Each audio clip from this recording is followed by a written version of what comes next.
Exercise number 3 on the top 10 list is the Turkish Getup. The Turkish Getup is not a typical exercise you'll commonly see runners perform. The whole purpose of the exercise is to get from laying flat on your back to standing with weight overhead using the most biomechanically correct path you can take.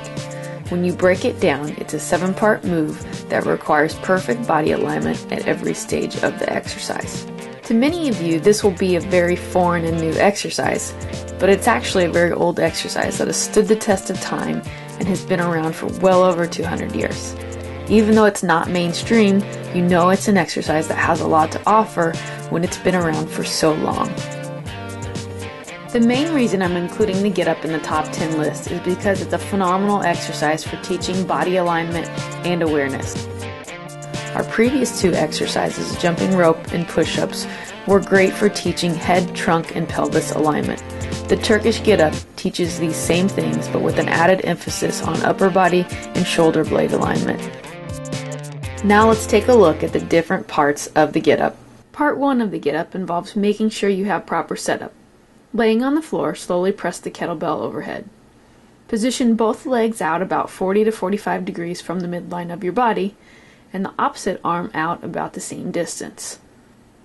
The 2 big things to remember with setup is that the side of the body that holds the kettlebell is also the side that will have the bent knee. Just remember that the up arm always goes with the up leg. The second thing to remember is to make sure that you hold the kettlebell against the back of your forearm, keeping the wrist completely vertical to the floor. Some common mistakes that are made with this are to let the wrist cock backwards or to hold the kettlebell the wrong way against the forearm. Now that you understand the setup, let's walk through the next 2 steps of the Getup. The object of part 2 in the Getup is to get from laying flat on the floor up to your elbows while keeping the weight overhead. To do this, roll up onto your opposite forearm, ensuring that you keep your straight leg on the ground and the kettlebell vertical relative to gravity. To help successfully perform this movement, you can think about 3 different cues. Keep the leg long, drive the chest forward, and roll up underneath the weight. In part 3 of the Getup, the object is to transition from your forearm to your hand, keeping the weight overhead. To do this, slowly post up onto your hand by extending your arm. Make sure to lead the movement with your chest and continue to focus on keeping your straight leg nice and long. At this point in the Getup, the final position of the weight is again going to be vertical relative to gravity. Once you get to this point, you then repeat each of the steps in reverse. That covers the first 3 steps of the Getup. The common theme to notice is that the goal of each step is to tactfully maneuver your body under a fixed weight that remains vertical relative to gravity. By using a kettlebell instead of a dumbbell, this task becomes much easier due to the kettlebell's offset center of mass.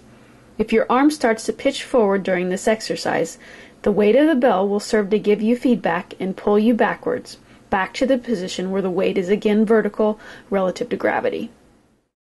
If you really want to appreciate what the kettlebell has to offer in this exercise, it's important that you go through each stage in a slow and controlled manner, taking time to pause between each step. Many people will have a tendency to try and muscle through this exercise using every muscle they have to get the weight overhead. In our last video, we discussed something called a turtle push-up. This basically is when someone tries to muscle through a push-up using their head and neck muscles. The same thing can happen during the Getup. To prevent this, you can pause at each step and perform slow, smooth, controlled head turns while focusing on maintaining good shoulder blade control and alignment.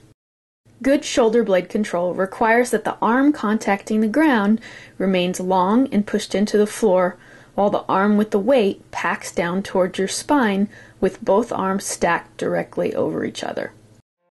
Stay tuned for the next video, which will cover the remaining parts of the Getup and will tie it all back to how this exercise relates to running. To learn more about this video series, visit www.purposefulmovement.wordpress.com. Thanks for watching.